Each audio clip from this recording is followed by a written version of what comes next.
అందరికీ నమస్కారం. ఈరోజు మనం ప్రస్తుతం ఆంధ్రప్రదేశ్లో జరుగుతున్నటువంటి రాజకీయ కోణాల్లో మెయిన్ విషయాలు అంటే టీడీపీకి వైసీపీకి అసలు ఆ రాజకీయ సమీకరణాలు వర్గాలు ఎవరెవరు సపోర్ట్ చేస్తున్నారు, ఏం జరగబోతుంది అనేది నా అనాలిసిస్ ప్రకారం అంటే నేను సెర్చ్ చేసిన దాన్ని బట్టి మా టీము సంబంధించినటువంటి కొన్ని విషయాల్ని మీతో షేర్ చేసుకోవడానికి ఈ వీడియో చేస్తున్నాను. 2019 ఎన్నికల్లో 6 నెలలు అంటే మ్యాక్సిమం 5 నుంచి 6 నెలల ముందుగానే వైఎస్ఆర్సీపీ వస్తుంది, government Jaganmohan Reddy government form చేస్తాడు అని ఒక ఆలోచనలు అయితే జనాలు ఉన్నారు.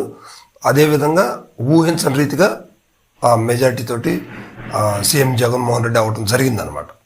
అయితే ఈసారి సమీకరణాలు ఎలా ఉన్నాయంటే, ఒకసారి గవర్నమెంట్ ఫామ్ చేసిన తర్వాత రెండోసారి ఎవరికైనా సరే ఖచ్చితంగా యాంటీ తత్వం అనేది మొదలవుతుంది జనాల్లో. ఏం చేసినప్పుడు కూడా యాంటీగానే ఉంటారు, ఎక్కువ పర్సెంట్ మార్పులు అనేవి జరుగుతాయి. సో అందుకని ఏంటంటే ఈసారి ఎలా ఉండబోతుంది అనేది నేను కొన్ని సింపుల్ విషయాల్లో కొన్నిట్లో మీకు వివరిస్తానమాట.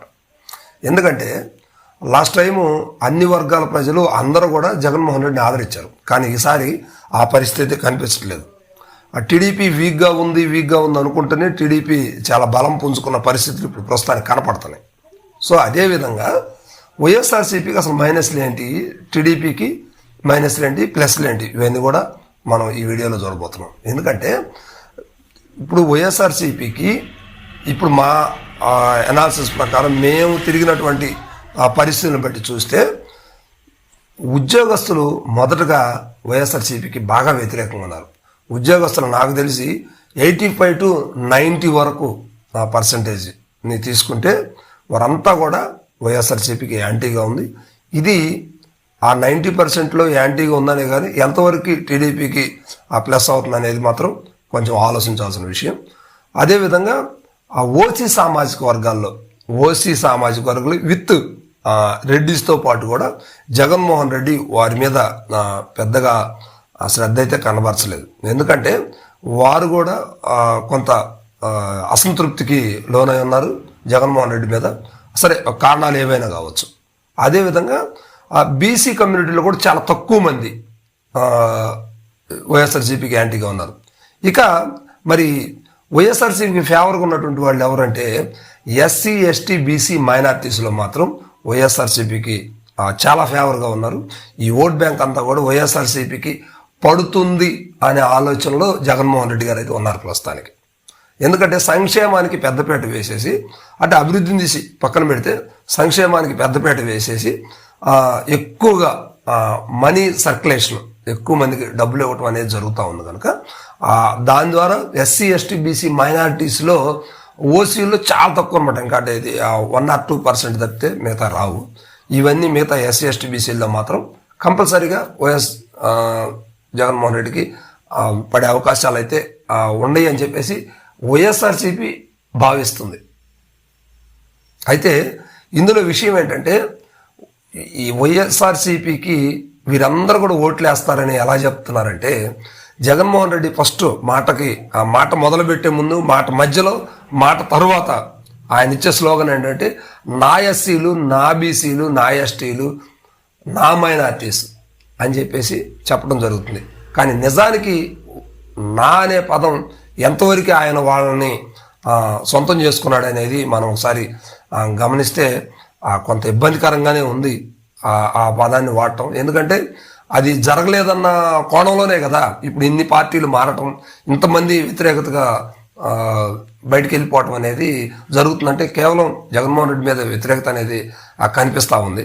సో ఈ సమీకరణాలను బట్టి వైఎస్ఆర్సీపీకి కొంత మైనస్ కనిపిస్తుంది. ఇక టీడీపీకి వాస్తవానికి టీడీపీ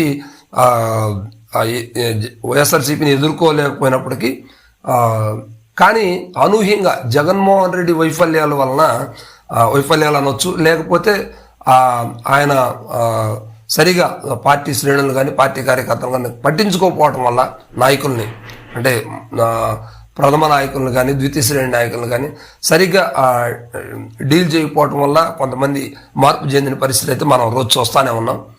అదేవిధంగా ఇప్పుడు ఈ ఎవరైతే మనం ముందు చెప్పుకున్నామో ఈ ఎస్సీ, ఎస్టీ, బీసీ మైనారిటీస్ వర్గాలన్నీ కూడా జగన్మోహన్ రెడ్డికి ఎంతవరకు సహకరిస్తారు, అంటే ఈ ఓట్లన్నీ టీడీపీకి వెళ్ళవా అనేది మనం ఒకసారి ఆలోచన చేస్తే ఖచ్చితంగా లాస్ట్ టైము ఈ ఎస్సీ ఎస్టీ బీసీ మైనార్టీస్ ఓట్లు 75 నుంచి 80% ఓటింగు పూర్తిగా జగన్మోహన్ రెడ్డికి సపోర్ట్ చేసినటువంటి పరిస్థితి 2019 ఎన్నికల్లో జరిగింది.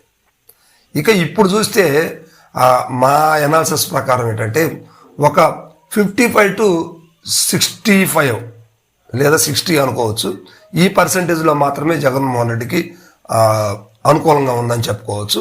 దీన్ని టీడీపీ ఏ విధంగా ప్లస్ చేసుకుంటుంది అనేది మాత్రం మనం ఒకసారి చూడాలి. అయితే టీడీపీకి మాత్రం ఈసారి ఎస్సీ ఎస్టీలో కావచ్చు, బీసీ మైనార్టీస్లో కావచ్చు కొంతవరకు ఓట్ బ్యాంక్ పెరిగిందనే చెప్పాలి. అయితే ఇక్కడ ట్విస్ట్ ఏంటంటే వైఎస్ఆర్సీపీ ఈ పథకాలు ఇస్తున్నాము ఇదని చెప్పింది, కానీ టీడీపీ మాత్రం ఇంతవరకు ఆ మేనిఫెస్టోలో ఏదో కాంగ్రెస్ గవర్నమెంట్తో ఇచ్చినటువంటి ఒక 5-6 పథకాలని తప్పితే మిగతా విషయాలను ఇంతవరకు ఎక్కడా కూడా బలంగా చెప్పినటువంటి పరిస్థితి అనేది కనిపించట్లేదు. దీన్ని బేస్ చేసుకొని ఎస్సీ ఎస్టీ మైనార్టీసు టీడీపీకి సపోర్ట్ చేస్తారా అనేది కొంచెం ప్రశ్నార్థకంగానే ఉంది. అది టీడీపీ ఎప్పుడైతే అంటే యాక్చువల్గా ఎంత పొలిటికల్ నాలెడ్జ్ ఉండి ఇన్నేళ్ళు రాజకీయంలో ఉన్నటువంటి వాళ్ళు ఈ పాటికే దాన్ని జనాల మధ్యకి చేర్చేయాలి. ఆ మేనిఫెస్టోని జనాల మధ్య తీసుకొచ్చేసి దాన్ని ప్రారంభించేసి మేము ఇవి ఇస్తామని చెప్పేసి బలంగా చెప్పాలి. కానీ బలమైన అభ్యర్థులు ఎవరు, బలహీనమైనటువంటి అభ్యర్థులు ఎవరు అనే ఈ కొట్లాటతోనే ఇరు పార్టీలకు సరిపోతూ ఉంది. సరే, జగన్మోహన్ రెడ్డి అయితే ప్రస్తుతానికి ఉన్నటువంటి పథకాలను కొంచెం కొంచెం పెంచుకుంటూ వచ్చాడు. జస్ట్ సంక్షేమ పథకాలని ఇచ్చినటువంటి అమౌంట్ ఎంత అవుతుందో దాని మీద కొంచెం ఎక్కువగా పెంచుకునే ఆ క్రమంలో జరుగుతుంది. ఇక మిగతా మెయిన్ పెద్ద ఇవేమిటి అనేది మాత్రం కొంచెం సందిగ్ధంలో ఉంది. రేపు జరగబోయేటువంటి 10వ తారీఖు సిద్ధం సభకి ఏమన్నా అవకాశాలు ఉంటాయో చూద్దాం. అయితే టీడీపీకి మాత్రం ఎక్కువగా ఉద్యోగస్తులు, ఓసీ సామాజిక వర్గం నుంచి బీసీలు కొన్ని కమ్యూనిటీస్ మాత్రమే టీడీపీకి సపోర్ట్ చేస్తూ ఉంది. ఇప్పుడు రేపు జరగబోయేటువంటి 2024 election SC ST BC minorities ఒకవైపు ఉంటే ఓసీ ఎంప్లాయీస్ అండ్ బీసీలో కొన్ని సామాజిక వర్గాలకి కలిపి ఒక వర్గంగా ఏర్పడి వీళ్ళిద్దరికి మధ్యన రేపు జరగబోయేటువంటి ఎలక్షన్ ఉండబోతుంది అనేది నాకు అర్థమైంది. మేము సర్వే చేసినటువంటి రిపోర్ట్లో వచ్చినటువంటి విషయాలు అనమాట ఇవి. మరి ఇవన్నీ కూడా రేపు ఎట్లా సమీకరించబడతాయి అనేది ప్రస్తుతానికి జరిగితే మాత్రం ఎలా ఉందనేది మాత్రం మేము తెలియజేస్తున్నాం అనమాట. సరే, మరి చూస్తూనే ఉండండి మన బెన్ తెలుగు ఛానల్. అందరూ కూడా లైక్ చేయండి, షేర్ చేయండి, కామెంట్ చేయండి. మంచి అప్డేట్స్ కోసం మన ఛానల్ని అందరూ కూడా చూస్తూ ఉండండి. అంతవరకు సెలవు, నమస్కారం.